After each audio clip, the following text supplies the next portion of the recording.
अस्सलामुअलैकुम। आप देख रहे हैं रिंगो स्पोर्ट्स।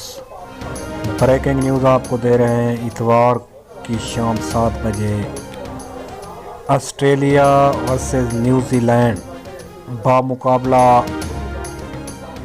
शारजा स्टेडियम में होगा शाम 7 बजे। T20 world cup 2021। अगर हमारे चैनल को सब्सक्राइब नहीं किया तो बराए मेहरबानी फ्री में सब्सक्राइब कर दें।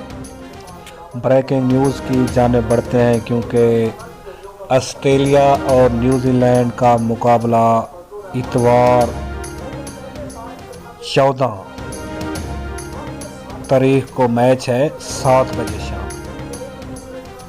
बड़ा टाकरा है और बड़ा मुकाबला है।